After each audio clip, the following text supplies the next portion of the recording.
This is Mr. H. You're listening to Masked Horror. Rock all night. Mare. I'd always been the go-to friend for live music, a badge I wore with pride. So when the flyer for the local music festival fluttered into my lap on a breezy May afternoon, I was already mapping out the trip in my head. The festival was set in a remote part of the Appalachians, known for its sprawling vistas and not much else. It promised an escape, a weekend of beats, and a chance to make memories. Little did I know, we'd barely escape with our lives, and the memories would be nothing like I had imagined. We arrived on a Friday.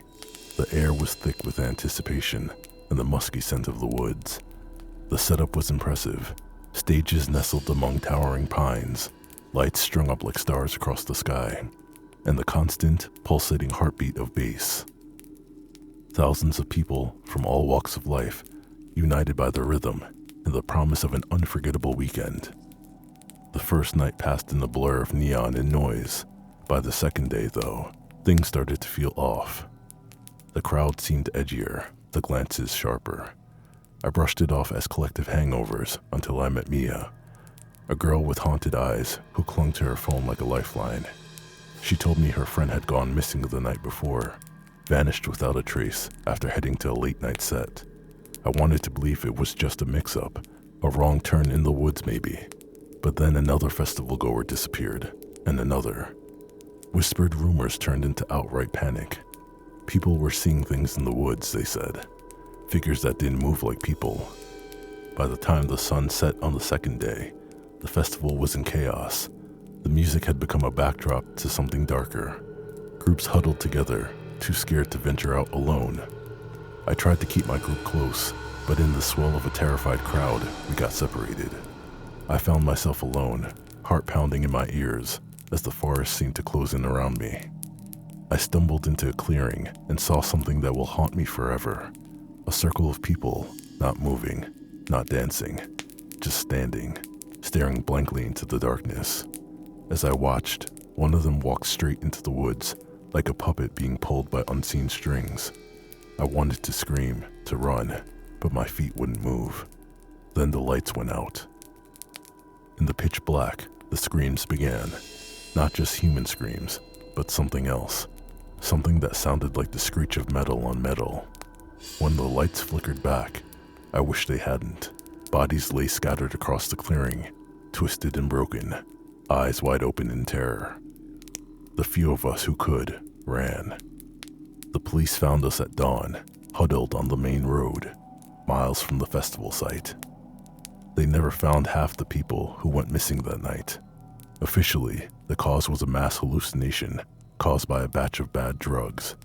But I saw the bodies, the way they had been left, like they had seen something unimaginable. Sometimes, late at night, I think about that circle of people, about the figures in the woods. I wonder if we were part of some twisted ritual, if maybe the festival was just a lure. I don't go to music festivals anymore. I don't go in the woods. I stay where the light is bright and I can see everything around me.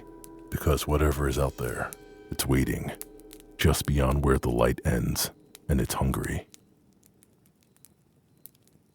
Echoes in the dark. In the vast, whispering expanses of the New Mexico desert, 3 friends from a nearby Air Force base embarked on a road trip fueled by love for the eerie and the abandoned. Jake, Mia, and Harris had met during their service and found common ground in their fascination with ghost stories and haunted locales. That night, their adventure was set to take them to an old movie theater, a dilapidated relic, rumored to be cursed, nestled off a rarely traveled road. As their car kicked up clouds of dust, the theater gradually emerged from the desolation, standing solemnly under the moonlight. Its structure, a haunting silhouette against the night sky, promised an evening of thrill and exploration. The friends parked their car, their headlights briefly illuminating the faded posters and cracked facade of the building. With a mix of excitement and apprehension, they gathered their flashlights and cameras and stepped into the cool night air, which carried the scent of sagebush and mystery. The interior of the theater was like stepping into a capsule of time, stagnant, suspended. They walked throughout the lobby, where peeling posters advertised long-forgotten films. The smell of old popcorn was a ghost in itself, mingling with the mustiness that filled their nostrils. As they ventured into the main auditorium, their footsteps echoed, a chorus of cracks and crunches on the scattered debris floor. Their exploration led them deeper into the building, and Mia, who had an affinity for the paranormal, suggested they try to communicate with any spirits that might be lingering in the shadows.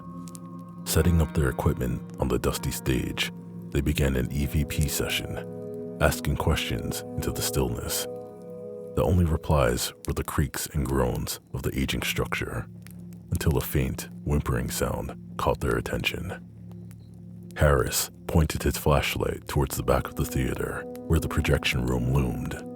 The whimpering seemed to beckon them, and with cautious steps, they approached the old metal door that was slightly ajar. Inside, they found not the expected array of ancient film equipment, but a small, dark corridor that led further into an unseen part of the building. Guided by the muffled cries, they discovered a hidden door behind a tattered screen. It was locked, but the desperate sounds of distress from the other side were clear, driven by a mix of fear and urgency, revealing a narrow staircase spiraling down into the depths of the earth.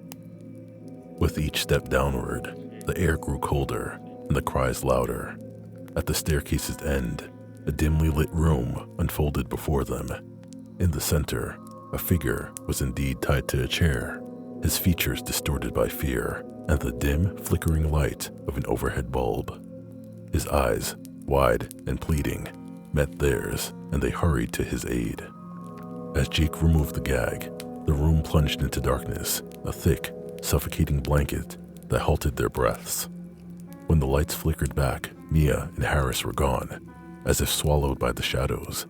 Only the man in the chair remained, his ropes undone, sitting calmly now with a chilling smirk. Jake's heart raced as he demanded answers, his voice echoing off unseen walls. What happened to my friends?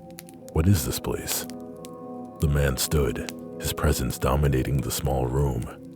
The man's voice, eerily calm, broke the silence. They didn't leave, they just saw what wasn't meant for them. They've become part of the theater's lore, just like you will, he said, his voice smooth as silk, yet cold as the grave. This place thrives on stories, on souls. It needed theirs, it needs yours. Jake backed away, searching desperately for an exit, but the staircase was no more. In its place, a solid wall mocked his panic. The man advanced, whispering tales of those who had come before, each one now a ghostly actor in the theater's perpetual play. As his hand touched Jake's forehead, the young airman's vision blurred into darkness.